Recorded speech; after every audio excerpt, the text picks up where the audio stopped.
Friends, welcome back to our YouTube channel. अभी हम लोग यहाँ पे Macro Trade Developers means Lodha की एनालिसिस करेंगे इस वीडियो में, देखेंगे नेक्स्ट वीक में। प्लस मंडे को जब मार्केट ओपन होगा तो किस तरीके से अपना प्राइस एक्शन पैटर्न दिखाएगा और इसके इंपॉर्टेंट लेवल्स कैसे रहने वाले हैं। लास्ट वीक में हम लोगों ने बात किया था, ठीक है, अगर आपको याद होगा तो हम लोगों ने यहाँ पे चर्चा की थी इसके बारे में कि ये यहाँ पे इस तरीके से एक ट्रेंड लाइन बन गया है इन दोनों पॉइंट्स को टच करके। और आप देखेंगे तो पिछले 5 दिनों में इसी ट्रेंड लाइन से यहाँ पे हम लोगों ने बात किया था इसका ब्रेकआउट होगा तो किस तरीके से ये इन लेवल्स को हिट करेगा। और लेकिन यहाँ पे ब्रेकडाउन होता है तो यहाँ पे पहला सपोर्ट जो लेगा ये लगभग लगभग 1218 के आसपास लेगा एंड फिर नीचे वाले लेवल डिस्कस किए थे। अभी इसी ट्रेंड लाइन को फॉलो कर रहा है तो हम लोग कुछ नहीं कर सकते, आपको पता है, ठीक है। जब तक टेक्निकली इंडिकेशन नहीं मिलता तब तक हम लोग यहाँ पे कोई भी डिसीजन नहीं लेते हैं, मैं नहीं लेता जल्दी, ठीक है। तो यहाँ पे अगर कोई मुझे टेक्निकल इंडिकेशन मिलता है, technical indication in the sense यहाँ पे ये एक सपोर्ट लेवल है, ठीक है, इस सपोर्ट लेवल के पास एक स्ट्रॉन्ग ग्रीन कैंडल मिला, ये इंडिकेशन है। इसके नीचे एसएल प्लान हुआ, यहाँ पे बाई क्या हो सकता है इसमें निकल जाए, ठीक है।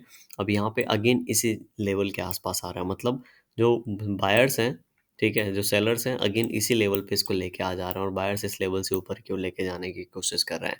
लास्ट टाइम बाइंग का स्ट्रेंथ ज़्यादा था, इस बार थोड़ा कम है। अगर इस बार फिर से यहाँ से जाता है और इसी तरीके से सेलर्स इसको नीचे लेके आते हैं, ठीक है, तो थोड़ा सा आप देख रहे होंगे बाइंग का स्ट्रेंथ यहाँ पे कम होता नज़र आ रहा होगा, है ना। तो अगर इस ट्रेंड लाइन का ब्रेकआउट होता है, लेकिन ट्रेंड लाइन ब्रेकआउट होते समय ये जोन जो नैरो होगा यहाँ पे एक इम्पॉर्टेंट सपो एक रेंज बन जाना चाहिए, उस रेंज का ब्रेकआउट होगा तब हम लोग थोड़ा-सा ऊपर के लेवल के लिए प्लान कर पाएँगे। अदरवाइज़ अगर ये नीचे की ओर ब्रेक डाउन कर देता है, तो जैसे हम लोगों ने नीचे की ओर डिस्कस किया था, 1100 विल बी यहाँ पे पहला सपोर्ट, इम्पोर्टेंट सपोर्ट एंड उसके बाद का जो इम्पोर्टेंट सपोर्ट है, वो 1000 का लेवल है। अब 1000 के नीचे इसको नहीं जाना चाहिए, यही हम लोगों ने यहाँ पे डिस्कस किया था, ठीक है। ये हो गया हमारा 1100 का लेवल, ये हो गया हमारा 1000 का लेवल, ठीक है। अब जब ऊपर से नीचे आ रहा है तो ये यहाँ से बाइंग करके गए हैं और यहाँ पे पूरा सेलिंग का यहाँ पे पूरा का पूरा लूज़ किया। अब यहाँ पे प्राइस एक्शन पैटर्न बनाने की कोशिश कर रहा है, नो डाउट यहाँ पे बेस बनाने की कोशिश कर रहा है और यहाँ पे होल्ड करने की कोशिश कर रहा है। ऐसे सिनारियो में अगर 1100 हिट भी हो जाता है तो हो सकता है हिट करके ऊपर की ओर आ जाए। और अगर कोई भी कैंडल हिट करने के बाद ये सपोर्ट को ब्रेक करता है एंड उसके बाद वापस आ जाता है इसी जोन में एंड उसके बाद जाके किसी ट्रेंड लाइन को ब्रेकआउट दे रहा होगा, तो हायर चांसेस कि सेलर्स यहाँ पे डिफीट हो चुके हैं, बायर्स उसको ऊपर की ओर लेके जाना चाहते हैं, तब यहाँ पे एक अच्छा ब्रेकआउट देखने को हम लोग को मिल सकता है।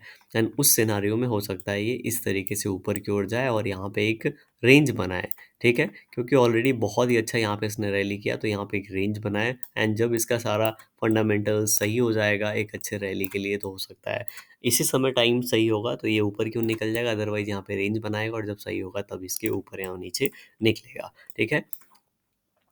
तो हम लोग मंडे के लिए क्या प्लान करेंगे उसके लिए 1 आवर टाइम फ्रेम पे चलते हैं। 1 आवर टाइम फ्रेम पे अगर आप इसको देखेंगे तो लास्ट टाइम में इस तरीके से बहुत ही फास्ट बाइंग हुई थी तो हम लोगों ने प्लान किया था, ठीक है, कि अब यहाँ से थोड़ा सा हम लोग को यहाँ पे वेट करना पड़ेगा एंड जब यहाँ पे प्राइस एक्शन पैटर्न बना के, ठीक है, ये कहीं ना कहीं डाइजेस्ट होगा तब हम लोग ऊपर की प्राइस एक्शन पैटर्न देखेंगे।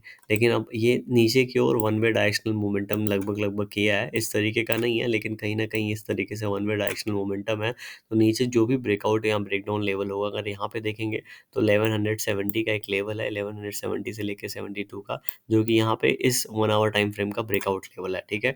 हम लोग इसको मार्क कर लेते हैं, पहले मैं सबको डिलीट कर देता हूँ, फिर हम लोग इसको मार्क कर लेते हैं, लगभग लगभग ये लेवल है।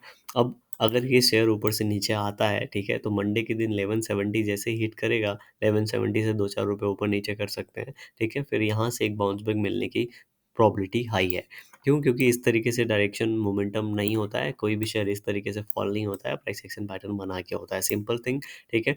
तो अगर ये यहाँ आएगा, जैसे ही सपोर्ट हिट करेगा ऊपर जाने की कोशिश करेगा फर्स्ट टाइम, ठीक है। अब यहाँ पे इस तरीके से रेंज भी बना सकता है, ऊपर जाके फिर से नीचे आके इस तरीके से इसको ब्रेकआउट दे सकता है। तो ये जब ब्रेकआउट होगा तो मोर चांसेस आर कि ये फिर लगभग लगभग 1220 के आसपास आके हिट करेगा। लेकिन अगर ऐसा नहीं होता है, ये ऊपर जाता है और इन लेवल से आके फिर से इसको ब्रेक करता है, तो ये इसके नीचे वाले जो लेवल्स हैं लगभग लगभग 1140-50 वाले लेवल्स, इनको जाके रिटेस्ट करने वाला है, ये हम लोग समझ जाएंगे। फिर यहाँ से same scenario 15 minute time frame पे रिमिट यहाँ पे हिट होगी और ये हम लोग 15 मिनट टाइम फ्रेम पे इसको हम लोग फिर ट्रैक करेंगे। सबसे सिंपल थिंग हम लोगों ने क्या यहाँ पे देख के रखा है कि हम लोग अपना यहाँ पे एक ट्रेंड लाइन ड्रॉ कर लेंगे और हम लोगों ने लास्ट टाइम इन पॉइंट से ट्रेंड लाइन ड्रॉ किया था, ठीक है। ये ट्रेंड लाइन आपको काफ़ी सही नज़र आ रहा होगा यहाँ से, ठीक है, यहाँ पे इसने वेट किया है बहुत ज़्यादा और यहाँ से ये fall one way directional fall हो गया। ठीक है, तो इस पॉइंट को हमने लिया और इन तीनों पॉइंट्स को मैच किया तो पता चला सारे पॉइंट्स यहाँ पे मिल रहे हैं। अब नीचे से हम लोग इस तरीके से ड्रॉ कर सकते हैं और जब इसका ब्रेकआउट होगा 1 आवर टाइम फ्रेम पे तो कहीं न कहीं ये लास्ट टाइम का जो रेजिस्टेंस है 1360, 1350 इन लेवल्स को ये हिट करने की कोशिश करेगा और फिर हम लोग को यहाँ पे एक रेंज मिल जाएगा। ठीक है? अब ये रेंज का ब्रेकआउट ऊपर होता है तो इतना हम लोग ऊपर प्लान करेंगे और यहीं से नीचे आने लगता है तो फिर हम लोग कुछ नीचे के बारे में देखेंगे। तो मंडे को दिन इस तरीके से इसमें प्राइस एक्शन पैटर्न बन सकता है। वीडियो पसंद आएगा तो लाइक ज़रूर करिएगा। चैनल पे नए होंगे सब्सक्राइब कर सकते हैं। Thank you for watching this video.